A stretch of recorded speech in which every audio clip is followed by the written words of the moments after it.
Muy buenas, premiados y premiadas. Hoy vengo a contaros algo muy importante y creo que es de interés de todo el mundo cinéfilo y cinéfila. El otro día estaba en una terraza, solo, tomando una cerveza haciendo tiempo porque había quedado con una pareja de amigos y con mi novia para ver un concierto tributo de Sabina. Pero lo mejor es que estaba preparando cosas de cine, etcétera, y ligué. Sí, amigos, ligué. ¿Cómo? El camarero, cuando me fui a pagar la cuenta, me dejó esta nota. Esta nota que pone: por más sol que haga, tú brillas y calientas más. Y tengo el teléfono de un tal Julián y un nombre llamado Débora sin teléfono. He llegado a pensar que realmente pueden que sean la misma persona. Pero en cualquier caso, Julián, Débora, quiero agradeceros que, aparte del arte de la seducción, que está bien empleado en horario laboral, siempre es agradecer unas bonitas palabras que levantan el ánimo a cualquiera. O sea, muchísimas gracias. Pero realmente no he venido a hablaros de eso. Yo quiero hablaros de una nueva sección que es todo lo que ustedes no se atrevieron a preguntar sobre Hoy el Resplandor. Toca remontarse al año 1975. Ese fue el año que Stanley Kubrick estrenó Barry Lyndon, su película más ambiciosa hasta ese momento, una superproducción que quizás era lo más cercano que estuvo nunca el bueno de Stanley de hacer algo parecido a su proyecto soñado Napoleón. Una superproducción de época, con unos escenarios totalmente abismales, una fotografía única, utilizando lentes jamás utilizadas en el mundo del cine hasta ahora. Pero tanto esfuerzo invertido, tanto dinero no tuvo premio en lo que fue en la recaudación, teniendo unas pérdidas millonarias Warner. Aún así, la Academia supo premiar, a modo de nominaciones, a la película Barry Lyndon, pero lo que produjo la siguiente depresión al bueno de Stanley es que los principales premios, como película, director o guión, fueron a parar a manos de otros. También hay que decir que ese fue el año de Tiburón y de Alguien voló sobre el nido del cuco. Por así decirlo, la cataquilla se la llevó Tiburón y los premios importantes se las llevó la película de Milos Forman. Pero también hay que indicar que en el año 76, el que ganó el Oscar al mejor actor y que el bueno de Stanley, creo yo, tomó nota para lo que sería años después su siguiente película fue Jack Nicholson. Ya fuera por el fracaso de Barry Lyndon o que otros directores le estaban comiendo la tostada en los años 70, como Spielberg, Scorsese, el bueno de Kubrick se fue a Inglaterra y no quería saber nada de Hollywood, pero siempre había tenido en la cabeza cómo hubiera sido rodar una película de terror. De hecho, Warner le llegó a ofrecer El Exorcista, pero lo rechazó. Pero seguía siendo un niño mimado de Warner, y así que habría que esperar unos añitos más a que se decidiera a su siguiente proyecto, que, para postre, sería una película quizás más aterradora que el propio Exorcista. Ojo, ojo, ojo, ojo, más de uno estáis preguntando, ¿qué hace ese hombre con un arnés maléfico a cuestas corriendo como si fuera subnormal? Aquí os presentamos a Garrett Brown, el inventor de la Steadicam.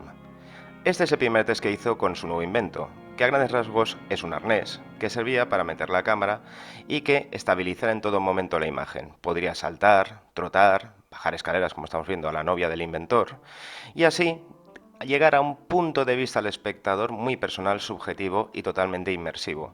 Esta prueba de cámara que estáis viendo se la mandaron a Stanley Kubrick, un equipo de la producción de Barry Lyndon, como un avance que iba a revolucionar el cine. Si os fijáis ahora mismo, esta chica, vueltecita para allá y ahora subir escaleras, esta chica, esta escena os recordará a Rocky. De hecho, Rocky en el año 77 contó con los servicios del inventor de la Steadicam. Y por qué no decirlo, Scorsese, Spielberg y otros tantos directores. Y el bueno de Stanley Kubrick tomó muy buena nota de ello. Y más adelante veremos cuál es el uso que le dio al Resplandor, a la Steadicam. Recapitulemos hasta el momento. Número 1. Stanley Kubrick se mete una hostia en la taquilla con su proyecto más ambicioso, Barry Lyndon. 2. Eso le produce que se quiera aislar de todo y se va con su mujer a Inglaterra. Aquí tenéis la foto. 3. No carente, digamos, de interés, seguía enterándose de todas las tendencias en Hollywood, tanto cinematográficas como parte científica de la misma. De ahí que sus colegas le recomendaran que le pegara un ojo a la Steadicam. Poco a poco, ese aislamiento, esa ganas de utilizar esas cámaras y ser otra vez referencia en el mundo del cine, esperando un proyecto que le pudiera interesar, por parte de Warner, le hizo recordar que estaba muy interesado en el cine de terror. De hecho, como habíamos mencionado, le habían ofrecido El Exorcista en el año 73 y más adelante la segunda parte que acabó dirigiendo John Borman, una película que por cierto es vomitiva y que no os recomiendo. Pero todo metido en la coctelera, te daría que pensar que ya está todo listo para que se pusiera ya con su siguiente proyecto, pero faltaría quizás el elemento más importante, que es la materia prima del cual hacer una película. Y eso nos lleva irremediablemente a Stephen King. En 1977, Stephen King estaba aún al principio de lo que sería su enorme y exitosa carrera. Solo había publicado Carrie, Salem Slot, bajo el seudónimo de Richard Bachman, y Rabia. En unos años se llegaría a convertir en el wonderkid de la ficción de horror moderna que es a día de hoy, por ejemplo, con unas 1001 adaptaciones que tenemos en los últimos años, como It, La Torre Oscura, etc. Un Steven Spielberg literario con la misma capacidad de descubrir lo siniestro en el entorno urbano más prosaico. Como dice el propio Stephen King, yo soy muy normal. Y por eso se venden mis libros. No soy capaz de tener fantasía. Pues vaya, para ser escritor, mal preludio. Brian De Palma había rodado Carrie con gran éxito, pero mientras que muchos guionistas intentaban transferir su combinación de ambientación folclórica con horror sangriento a la pantalla, la mayoría fracasaron. El Resplandor era la novela más larga y ambiciosa de Stephen King hasta entonces. Se desarrollaba en un hotel de vacaciones, aislado por la nieve en Colorado, el Overlook, y narraba en detalle el deterioro mental y moral del vigilante, Jack Torrance. Al final, el bueno de Stanley Kubrick se decidió por El Resplandor, y queriendo adaptar la novela, por lo tanto Warner Bros. Estaba encantado de la vida. Por un lado tenía la vuelta de su hijo pródigo, después de una inactividad de unos 3 o 4 años, y por otro lado tenía un libro que estaba siendo unas superventas como era El Resplandor, con un niño mimado de la nueva literatura fantástica como era Stephen King. Todo parecía que iba a funcionar a las mil maravillas. De hecho, ya Stanley Kubrick con cierto entusiasmo ya podría poner en práctica todo lo que quería visualmente con la Steadicam. Y por otro lado estaba muy entusiasmado un guionista, un escritor como Stephen King, de que una de sus novelas fueran a ser dirigidas por quizás uno de los directores más importantes de la historia del cine hasta ese momento. Pero lo que hizo la Warner, que iba a invertir alrededor de unos 18 o 20 millones de dólares en la película, en la filmación de la misma, era que el propio Stephen King hiciera un primer borrador de guión de la película. Y que luego la última palabra la tendría Stanley Kubrick, porque Stanley Kubrick tenía, digamos, el derecho total y absoluto de toda su obra. Podía hacer y deshacer lo que quisiera. Y ahí es donde, amigos, empiezan los problemas entre Stephen King y Stanley Kubrick. El principal problema que hubo entre Stephen King y Stanley Kubrick era el enfoque de la historia. Para Stephen King siempre se trataba de una historia de elementos sobrenaturales con casa encantada y con un niño que tenía poderes mentales. No de una persona que descendía a los infiernos, en el caso del padre. Para Kubrick era más esto. Para él siempre lo que le había interesado de la historia del Resplandor era la caída a la locura de Jack Torrance. De hecho, diferencias notables con la novela es que el protagonista en la novela claramente es el niño y aquí tenemos al patriarca en un descenso a los infiernos progresivo. Podríamos resumirlo de la siguiente manera. Para Stephen King era una película de fantasmas, en cambio para Kubrick era con fantasmas. Pero la cosa no terminó ahí. Entre las novelas que Kubrick había leído estaba The Shadow Knows, La sombra sabe, una novela de la escritora americana Diane Johnson, cuyo personaje principal, una mujer recién divorciada, presa de sentimientos de desesperación, es amenazada por unos ladrones, quizás imaginarios. Esta novela ya estaba Stanley Kubrick interesado en llevarla a la gran pantalla, pero por la dificultad de que habría que rodarla en primera persona, desechó dicha idea, pero se quedó con el nombre de la autora. El bueno de Stanley Kubrick no tardó demasiado en llamarla por teléfono y reclutarla para que escribiera el guión junto a él sobre El Resplandor. Por lo tanto, os podéis hacer ya una idea de lo que hizo Kubrick con el guión o primer borrador o draft que realizó Stephen King sobre su propia novela. Se limpió el culo con ella. Cuando se le pregunta a Diane Johnson sobre el proceso de escritura del guión del Resplandor, siempre destaca dos cosas. La primera, que Stanley Kubrick nunca tuvo la intención de trabajar ni de estudiar el guión de Stephen King. Y la segunda, que siempre le llamó poderosamente la atención, era que Kubrick era un maravilloso marido y un ejemplar padre. Por lo tanto, le llamó mucho la atención de que retratara con tanta crudeza la historia de un padre con un deseo irrefrenable de acabar con la vida de su mujer y de su hijo. Existe una paradoja en esta historia. A Kubrick siempre le había gustado la novela de Stephen King, en cambio Stephen King detestó la adaptación de su libro realizada por Kubrick.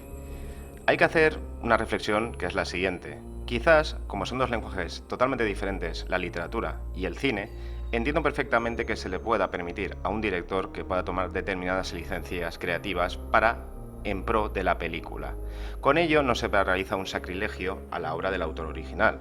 En todo caso, puedes dar nuevos matices o enriquecerlos. Por ejemplo, en el libro habían unos helechos que cobraban vida en plena noche en el Hotel Overlook. Lo que hizo Kubrick, con buena vista y con buen ojo, fue eliminar esa parte de historia y poner un laberinto, que a efectos cinematográficos causaba más impacto. Creo sinceramente que Kubrick aportó un punto de vista personal a un libro que admiraba y que llevaba terrenos que el libro no quería inspeccionar, como es el maltrato, el alcoholismo, etc. Con ello podemos estar de enhorabuena tanto los amantes de la literatura como del cine. Sinceramente, si me preguntáis con qué me quedo, si con el libro o me quedo con la película, la respuesta es uno de los extraños casos de la historia. En este caso, la adaptación fílmica superaba con creces a la literaria, sin desmerecer, por supuesto, el trabajo de Stephen King. Con ello, hay que decir que a lo mejor por eso Stephen King, que haya pasado la historia del Resplandor película por encima a la del Resplandor libro, es el motivo de tanto odio generado a lo largo de los años a la adaptación que realizó Stanley Kubrick. Siguiendo con la preproducción de la película, ahora mismo nos vamos a Oregón, que es la localización que encontró el equipo de Stanley Kubrick para rodar parte de los exteriores, que sería el hotel propiamente Overlook, otro personaje para mí en la película.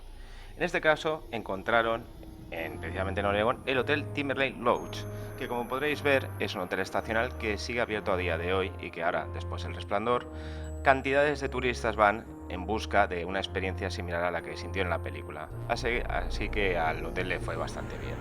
Pero hay que decir que los interiores estaban inspirados en el Art Deco de otro hotel.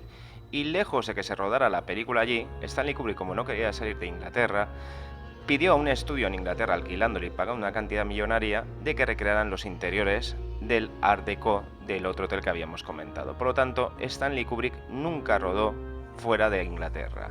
Otra curiosidad más que aquí os pongo encima de la mesa.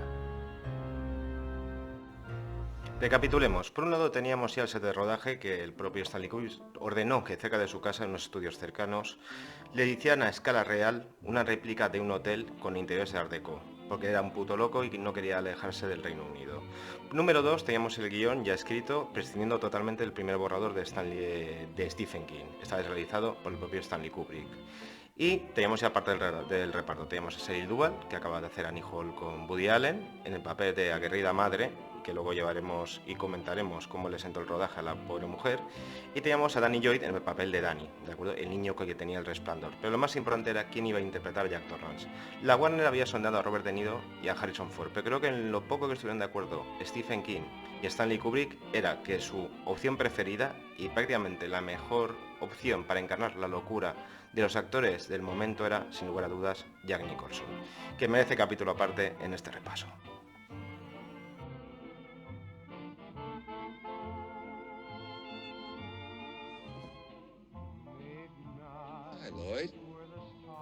Toca poner en contexto en qué lugar y en qué momento vital se encontraba el bueno Jack Nicholson. De temperamento tenebroso, amargado y desilusionado, el actor se sentía frente a un abismo personal y vocacional. Había llegado a lo más alto profesionalmente al conseguir un Oscar por Alguien voló sobre el nido del cuco, pero seguía siendo más conocido por sus fiestas y su defensa de las drogas. Había fumado marihuana todos los días, decía, desde hacía 15 años, sin que le hubiese afectado negativamente. Sus amigos más íntimos eran Roman Polanski, el director de Chinatown, que a menudo era invitado a la casa de Mulholland Drive que Nicholson compartía con su gran amiga y exnovia Angelica Houston. En el 77 Houston se fue, pero la pareja siguió relacionándose y ella pasaba bastante tiempo en dicha casa. El mismo año Nicholson emprendió una carrera como director con la comedia del oeste Camino al Sur, que se saldó con un estrepitoso fracaso de taquilla. En marzo de 1977, mientras Nicholson esquiaba en Colorado, Polanski tomó prestada la casa de Mulholland Drive para hacer una sesión de fotos a una joven modelo de 13 años. Esto mejor lo dejamos para otro capítulo, si nos centramos en Polanski, creo que es sobradamente conocido. En total, cuando Nicholson llegó a Londres para rodar El Resplandor, poco después de empezar a trabajar, había pocos actores mejor dotados mentalmente para interpretar a Jack Torrance.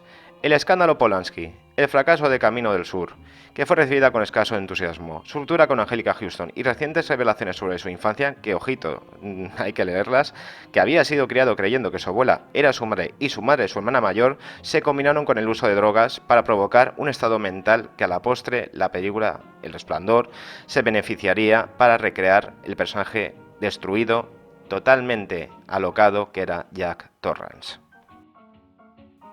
Para entender el estado anímico de Jack Nicholson en el rodaje, estas imágenes que estáis viendo forman parte del making of del Resplandor, realizados por la propia hija adolescente de Stanley Kubrick. Hay que destacar que durante el rodaje, y como el propio Stanley Kubrick y la hija confirmaron, varios de los actores y equipo estaban influenciados por la cocaína. Si me preguntáis realmente si lo que estamos viendo es fruto de las drogas o la genialidad del actor, yo podría decir que ahora mismo es una combinación de ambas. En cualquier caso, Jack Nicholson realizó una interpretación totalmente sublime y antológica. Si alguien tiene mal recuerdo del rodaje El Resplandor, esa fue sin lugar a dudas la actriz Shelley Duvall, que hacía de Wendy, la mujer de Jack Torrance. Ella había afirmado a la actriz que durante el rodaje Kubrick le hizo repetir una y otra vez y una y otra vez miles de veces las mismas tomas, otra toma y otra toma, hasta el punto, como estamos viendo aquí, que empezó a perder pelo por la tensión y la depresión que estaba sufriendo durante el rodaje. Y Kubrick enseñándonos cómo pierde pelo, qué hijo de puta, pero hay que quererlo. Una de las diferencias notables respecto al libro de Stephen King es que Wendy en el libro es un personaje femenino fuerte, aguerrido, y por lo tanto Kubrick, como quería hablar del maltrato en todas sus facetas y del mal en el estado más puro, consideró que una persona de ese tipo de carácter fuerte, aguerrido, no podría estar con una persona como Jack Torrance. Creo sinceramente que la elección para el papel de Wendy de Shelley Duvall reflejaba, en cierta manera, por su físico, una cierta debilidad, fragilidad, que lo que intentaba Kubrick era plasmar en la película, una mujer sumisa a una persona que estaba en la decadencia total y absoluta. Eso no quiero decir que justifique que quizás Kubrick en su tratamiento o su trato con los actores y equipo de producción y de rodaje fuera un tirano, que por lo visto todo el mundo dice que era un auténtico hijo de puta. Pero a día de hoy dudo yo que a muchos directores se le permitiera hacer ese tipo de trato en busca del resultado que quería, que era una película que representara un ambiente totalmente malsano, desquiciado. Shelley Duvall, después del rodaje del Resplandor, la verdad es que lo pasó realmente mal. Su carrera no fue bien y llegó a dudar si realmente su vocación y su profesión era la actuación. Quizás, sin lugar a dudas, he sido en la historia del Resplandor la persona que salió peor parada. Los actores y el equipo del Resplandor se cansaron pronto del ritmo imparable de Stanley Kubrick. Scatman Crothers, que era el que hacía del trabajador del Overlook, que a la postre también compartía con Danny ese resplandor, ese don de pensar cosas que nadie piensa, de ver cosas que nadie ve, no tenía experiencia con directores como Kubrick y no podía con aquella cantidad de tomas, una detrás de otra, en busca de la perfección. Para la escena en la que Halloran guía a Wendy y a Danny a través de los almacenes hasta la cocina, enseñándoles el hotel, Kubrick hizo 85 tomas, en medio de las cuales Crothers se derrumbó y gritó de frustración. ¿Qué quiere usted de mí, señor Kubrick?, chilló. ¿Qué es lo que quiere? En una escena de diálogo en la nieve, Kubrick hizo 40 tomas con el actor, y casi otras tantas en la escena en la que Torrance le golpea con el hacha. Por lo visto, después de repetir unas 59 veces la escena en la que muere a manos de Jack Nicholson y de Jack Torrance, acabó con una luxación de hombro. Pero el que tampoco lo tuvo fácil fue Gareth Brown, el creador y inventor de la Steadicam. Como podemos ver, las escenas en la nieve fueron difíciles de rodar porque la Steadicam tenía complicado girar en el laberinto a la izquierda y a la derecha. El resultado, como podemos ver, es absolutamente brillante. Hay una leyenda urbana, y eso es otra anécdota que yo comparto con vosotros, que es que Kubrick, en su exageración, de acuerdo de repetir tomas, a Gareth lo volvió literalmente loco. Por lo visto, estaba muy obsesionado pensando que la Steadicam, a la hora de girar de izquierda a derecha, problema que no tenía subiendo y bajando escaleras, no reflejaba esa sensación de estabilidad. Le tocó desarrollar la cámara Universal 2, que era como una evolución de la propia Steadicam, que lo que hacía era poder girar con mayor flexibilidad a la izquierda y a la derecha del arnés. Con todo ello quiero deciros que Kubrick puso al límite a todo su equipo. No hubo nadie en todo el plató que no sintiera la sombra amenazadora del dios, porque realmente Dios era Kubrick en el rodaje. Aquí os pongo quizás mi escena favorita del Resplandor. Aquí vemos a Danny por los pasillos del Overlook con su triciclo. a toda velocidad. Es quizás la conjunción de todo lo que ambicionaba Stanley Kubrick en esta película. Aquí podemos ver todos los decorados en su magnitud, en su magnificencia y aparte el maravilloso uso de la Steadicam, la Universal 2. Vamos en una situación totalmente inmersiva acompañando a Danny por los pasillos de lo que es ese terrorífico hotel. Nos da una sensación subjetiva y que acompañamos al actor, en este caso al pequeñín, que ahora por ejemplo se para en la famosa habitación que le han dicho que no tenía que ir, la 237. Por cierto, la 237 por visto cambiaron el número porque existía en el hotel en el cual se inspiraron. Que a la postre también es la habitación que todo el mundo quiere ver en el Hotel Real.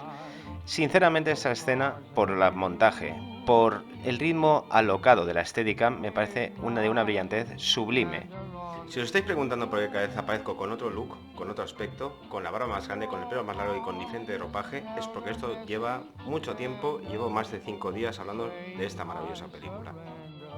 El rodaje se alargó más de un año, habiendo todo tipo de tragedias, como por ejemplo un incendio y anécdotas de todo tipo, como la gente que quería ver el rodaje y ver cómo trabajaba Stanley Kubrick, entre ellos Clint Eastwood, que Stanley Kubrick tuvo nunca ningún tipo de deferencia. Se quedó con las ganas de ver cómo rodaba El Resplandor. Otra de las anécdotas curiosonas es que Steven Spielberg tenía palabrado, mientras que estaba rodando Kubrick todavía y alargando fechas y plazos, lo que era el calendario de rodaje, tenía que rodar en los mismos estudios En busca del arca perdida, a lo que Kubrick le dijo a Steven Spielberg que se esperara, que no había prisa. Y entonces ahí había un malestar generalizado y un mal rollo hasta el punto que Angélica Houston, viendo lo que se estaba cociendo en el rodaje, se fue directamente a Londres para cuidar de Jack Nicholson, que por lo visto estaba en un estado ya totalmente febril, alocado como Jack Torrance y con casi una sobredosis de cocaína. Anécdota sin importancia. Y ahora más de uno os estáis preguntando, ¿y cómo terminó la cosa? Al final El Resplandor se estrenó en 1980 con un tremendo éxito de taquilla, pero no tanto de crítica, hasta el punto que Stanley Kubrick y Shelley Duvall fueron nominados a Peor Director y a Peor Actriz en los Razzie. Lo de Shelley Duvall, sobre todo teniendo en cuenta el doblaje en España de Verónica Forqué, lo puedo llegar a entender. En cambio, que no consideran a Stanley Kubrick, o de hecho, como un gran director, sino dijeran que era de los peores directores del año, me parecía una blasfemia. El resultado, aparte del éxito, es que es una de las películas más referentes de todos los directores de terror de diferentes décadas, porque El Resplandor ya tiene 40 años de historia. Su historia, al igual que la película, es tan mítica que creo que se merecía que contáramos todo lo que ocurrió en la misma. Mi opinión personal, para mí es una de las mejores películas, ya no de terror, sino de la historia, por su montaje, por su alocado ritmo, por su sentido del lenguaje cinematográfico. Stanley Kubrick directamente aquí se sacó la polla. Como habíamos dicho, sobra decir que ha sido referenciado y homenajeado hasta el punto de que en la secuela, Doctor Sueño, el último tercio se lo dedican prácticamente a toda la obra de Kubrick. Pero entre todos los homenajes, entre ellos Spielberg, Ready Player One, hay uno que particularmente siempre me ha encantado, me ha hecho gracia y que aquí vamos a rescatar. Hola, ¿qué te sirvo, Homer? Una cerveza. No, si no asesinas a tu familia. ¿Por qué voy a asesinarla? Serán más felices muertos. Tú no pareces feliz. Pues soy feliz, y muy feliz. La. ¿Ves? Cárgatelos y te daré una cerveza. Qué bueno el chocolate. Y con esto terminamos el repaso que hemos hecho al rodaje del Resplandor y cómo ha pasado la historia de la misma. Seguramente una de las mejores películas de terror, si no la de las mejores películas del cine en general. Para mí una película que muchos imitarán, pero muy pocos van a alcanzar las cotas de genialidad de ese maestro, al exceso, a la brillantez que era Stanley Kubrick. Creo que poco más se puede añadir que agradeceros premiados y premiadas que hayáis visionado el vídeo, y los que sois nuevos suscribiros, darle like o un dislike, lo que os apetezca, y sobre todo quiero que veáis la lista de dedicatorias que va a continuación, y con esto terminamos todo lo que usted quería saber sobre El Resplandor.